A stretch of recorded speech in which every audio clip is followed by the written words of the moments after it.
Like that is the whole point of doing this for a living, that you don't do the same thing all the time. And I feel like what I grew up doing is not what I grew up dancing and singing, and that's not the direction that my career's gone at all, which is so interesting. But it all is the same thing. It's all pretending and playing, and I feel like maybe there's one more action movie in me, or something in me before I hang up my kicking boots. But I don't know what that is. Yeah, it's fun to see. I certainly don't think that I was the first of anything. There were lots of women before me who did action, but I do think that J.J. Abrams created a character who was so real and happened to do action on the side, and he just presented it in a different way that made it extra special. It's taste. I do what I like. I mean, there have been times where I've done something because it fit into the schedule of my life, and we all have those, but now that I have so much family to deal with and take care of and be part of, and that I don't want to miss, I really only do things that I love, and that's why I've also gotten lucky that Dallas Buyers Club was something that people responded to, and that this turned out as beautifully as it did, and Alexander I was really, really proud of and happy with, and I love football, so I wanted to be attractive. I don't mind that it's R-rated. What I do appreciate very much so, and hope that people support, is that there is a movie coming out that is an adult film. It's not pigeonholed. It's not like an R-rated comedy. It's not a crazy drama. It's not an award season super depressing film. It's just a good movie that you should feel great, after seeing. And there aren't many of those made anymore. It's just an original idea. Dan Fogelman just came up with it and wrote it, and it's shocking how little of that exists anymore. Well, the character on the page, it's not a huge stretch, I would say, from my own life. She's kind of a grounded, real woman at the center of a family and trying to manage a lot of balls in there, and that is something that I can understand. I think a lot of women can. So as much as I loved and respected the character of Samantha, and I love that she and her husband have a solid marriage, and that their conflict in their marriage is not at the center of the film. You can count on them. They have each other's back. They challenge each other. They push each other, but they are there for each other in a really real way, and I loved that. So that was something that really drew me to the film. But otherwise, it was one of those screenplays that I loved enough that I just wanted to be part of. And if they had said, be the first camera assistant, I would have said, I know how to do that. I can do that for sure. I didn't even have to, that is not something I had to research or study up on at all. Being pregnant in this film was a joy because I took it off at the end of the day, and because usually when I'm pregnant with my whole being. My arms are pregnant, my feet, my biscuit, but in this movie it was just my belly, so I felt like a skinny pregnant person for the first time in my life. Al is awfully good at putting people at ease. He's pretty practiced at making sure that you feel as confident and great as you possibly can to give your best performance, or to feel good about yourself around him. Or he's been Al Pacino for a long time, and he spends a lot of energy on making sure other people are comfortable with it. But yeah, I was nervous. You're going to think I'm making it up if I tell you, but it would be Annette. Always. I mean, if you look at any of my interviews over the last 20 years, you would see that she's always been my favorite. So I'm waiting for the letter. Maybe I'll get one. You didn't ask her for it while you were shooting or anything? Yeah, I know. I should have been more specific about what I expected from her. All of the things the mommy bloggers just ask me, balance, how she does it, how she, for me it was like, how do you keep theater in your life? Were your kids okay with you doing theater?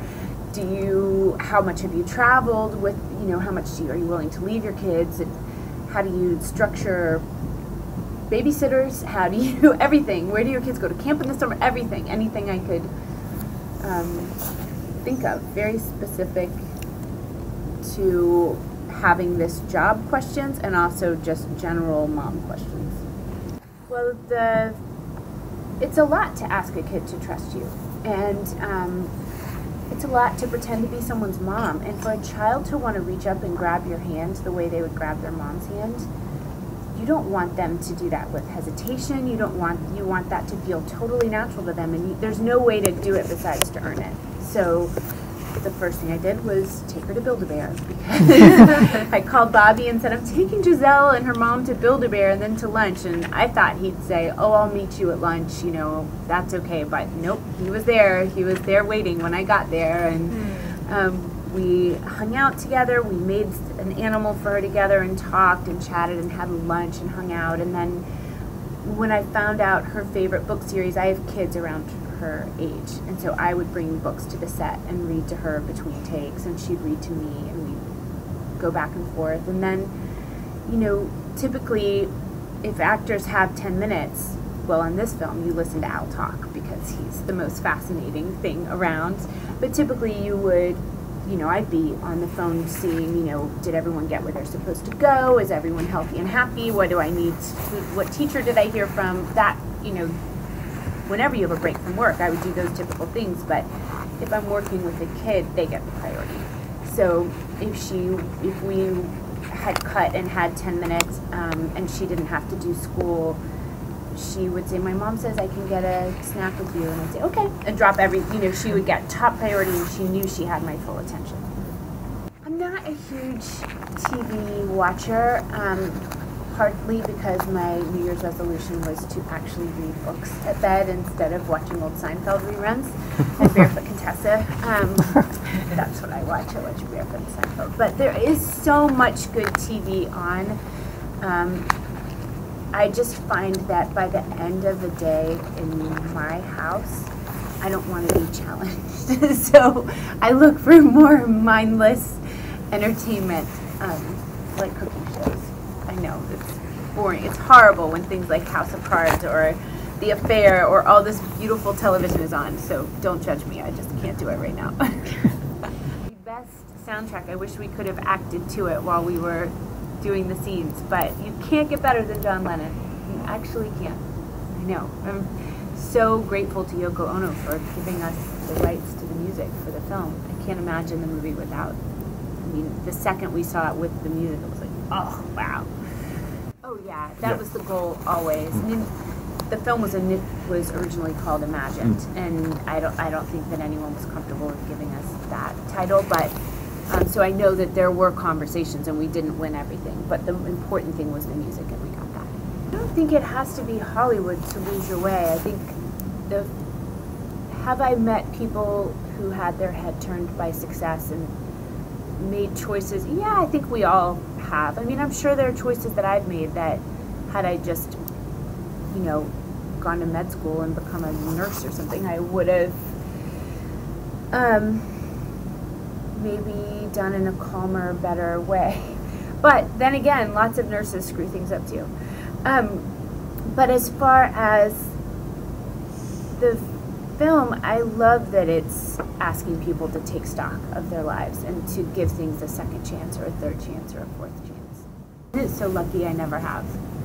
I just haven't. I just have been really well represented in that way and have nobody's ever allowed me to get pigeonholed, and the world hasn't asked it of me, which I am kind of amazed by and really grateful for. Especially as a woman too. I know. I do definitely feel lucky, and I do like going back and forth. I love independent films, and then I love doing, you know, films that have a bigger feel to them. I just am happy going to work, but only if it's something. It's such a struggle just emotionally to leave home, and I don't have to leave home. So it has to be something that I'm going to get as much back from as I am asking my family to put up with for me to do. I think it's good to be reminded that we have to keep looking at what we're doing and not just settle into always falling back on habits of asking the same things and expecting the same kinds of responses. That being said, if people ask me what I'm wearing, somebody's worked really hard on the dress. It's a privilege to get to wear it. It doesn't bother me to talk about it, but I do appreciate a follow-up question like the ones you guys have been asking that are about the actual film or about things more than just beauty related. It is bizarre that actresses, you know, in the last, well, since I've been around, a little before, have become the people on the covers of magazines and have become the people that we look to for fashion of all things. I could no more be a model or have anything to do with fashion in my life. I could not be, but I have learned to appreciate it and even enjoy it. Not something I anticipated. Pretty cool. You know, it's interesting. There are those roles out there, but the interesting thing is that it's hard to find men willing to play the husband to those kinds of roles because they're so used to being the fancy pants ones with all the stuff to do, and they aren't used to a give and take in that way. But there definitely are so many wife roles out there, and you have a couple of choices. You can either be involved in the process and really fight for what would make sense for your character, to how to flesh her out, how to bring her to life more, because even a wife has more going on than laundry and dishes. You know what I mean? Yeah, so there's usually something more that can be done if somebody's willing to give it some thought. So it's either working with the director, the writer. I wish I were better at writing myself so that I could come up with it on my own. But there's that, and then there's just saying, I don't need to do this. And sometimes you do it because it's a job and it's something you want to be a part of, or because we all need to work. Sure. Yeah, I think you have to be engaged. And you know, this movie, I don't know if you guys have heard about our backyard rehearsals, but every Saturday we went to Al's house and sat at a picnic table in his backyard and read through all the scenes for the next week. And we would improvise and play and point out things that maybe that didn't work, or point out things that could be brought out more, or just in the playing of it. Dan Fogelman, he's such a facile writer. He could sit and listen to us and take quick notes or mental notes, and he would turn it around, and we would have those scenes, you know, new and improved scenes to play from by the time we shot them. And then we could play there. He was very open to discovery, but he also knew that he had a group of actors who really respected his work and his text, and we all loved the rehearsal process, and so that was a very rich part of this experience for me, certainly. I know, I would love that, but someday, I know that'll happen someday. I spent too many years growing up learning all of that nonsense not to use it. Although action and dancing are so similar, I could never have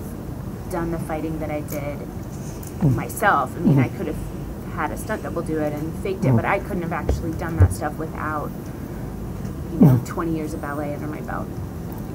I had directed once an episode of Alias because my crew just kept bugging me to do it. They said it'll be so fun, it'll be like there are no grown-ups, and and it was so much fun. It really did feel that way. It was just me and my guys, and we had the best time together. And you know, we were all so close and still are, that it was really, really great. That being said, unless I could have that exact same experience, I see what it takes to direct a film, and I respect that in order to really give it what it deserves, you have to give it that much attention, and I just don't have that to give. Between takes, not between takes, but between setups, unless I'm in a really intense scene, part of my brain is thinking about life. You know, I have to. Somebody has to run this ship. And so I just don't think I could give a movie what it would deserve, but it would be fun. I like the process. Thank you. I've taken a big break. I've been home for a while, and I'm so looking forward to getting back to work, and I'm going to work this spring, but I don't think my deal is done, so I don't think I can say, but I am. It's my turn again. Soon. Had to take care of Batman. I've had to take care of Gone Girl. I've had some work to do at my house. So.